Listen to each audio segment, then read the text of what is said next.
Following the attacks of October 7th in 2023, Israel had every right to go after Hamas. But how they do so matters. Indiscriminate bombing with massive casualties among women and children is horrific, completely unacceptable. Blocking food and medicine with the goal of inducing starvation is horrific and unacceptable. And that is true under any religious or moral code. Let me tell you about a few children the AP reported on a couple weeks ago. 4 children who starved to death, ranging from 4 months old to 2 years old. Picture that little child in your arm. Their legs and arms just a twig. Their ribs showing every indentation. And then finally their body, as it goes through malnutrition, starts to consume itself, and they died of gastric arrest. Their stomachs and ability to absorb nutrition shut down, and they died. The hospital they were at, the patient's friend's hospital, had run out of emergency nutrition supplies. There are supplies that are specially designed for malnutrition among children. There are high-calorie biscuits and a high-calorie peanut paste enriched with milk powder that often goes by the name Plumpy Nut.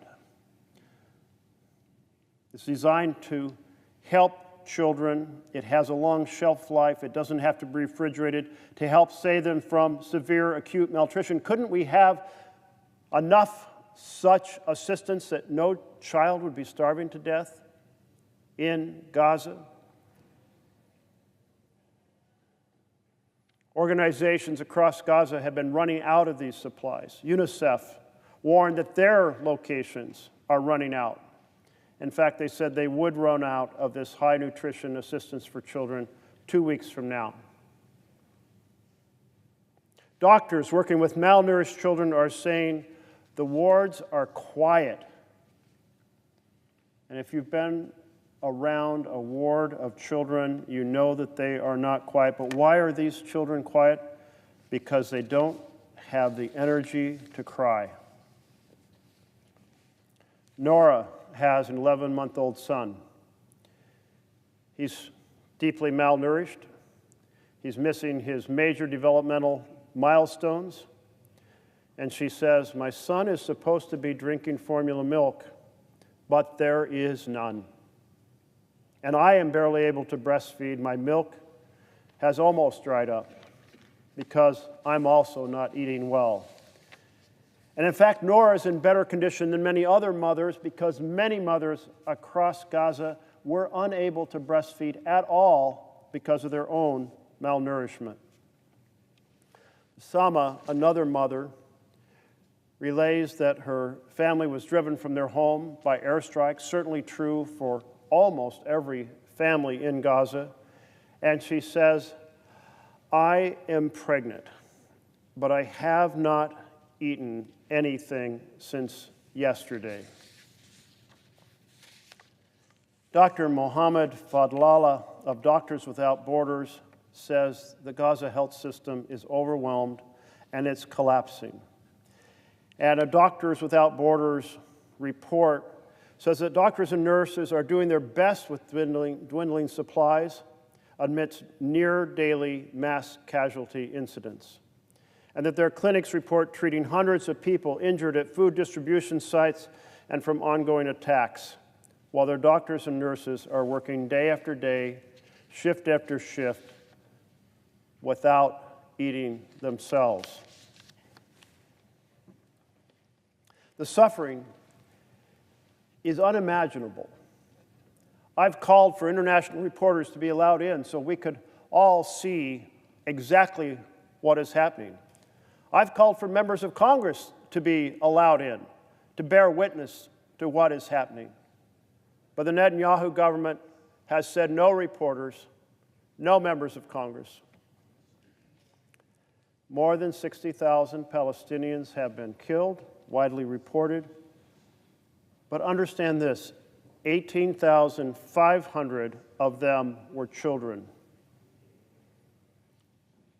According to reporting by Associated Press, more than 80 children have died from malnutrition-related causes. And for every child who dies of malnutrition, there are thousands more in deep trouble.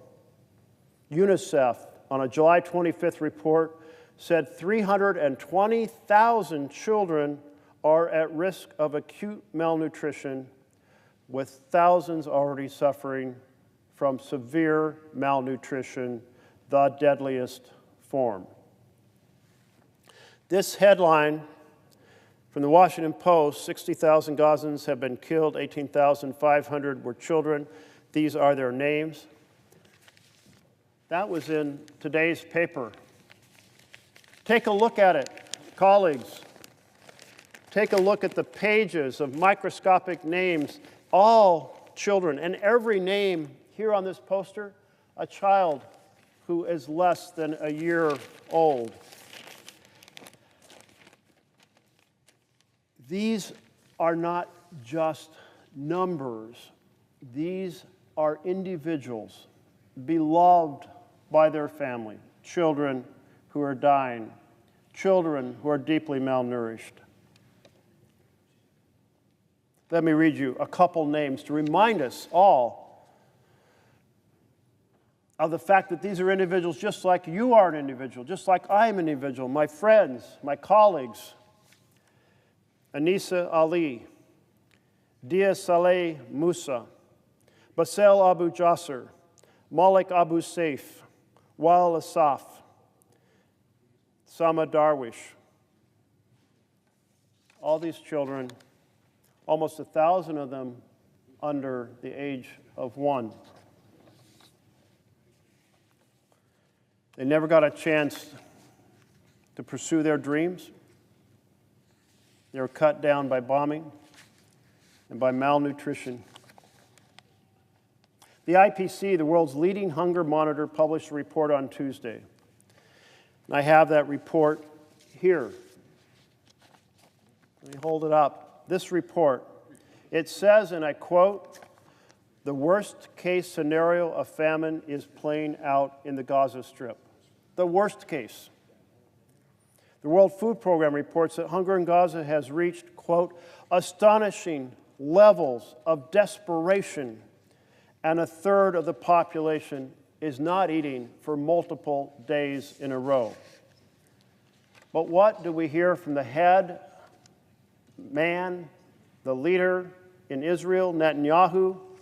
He says on Sunday, this past Sunday, quote, "There is no starvation in Gaza." Let me be clear, that is a lie. The world knows it is a lie. We know that it is a lie. Donald Trump knows that it is a lie.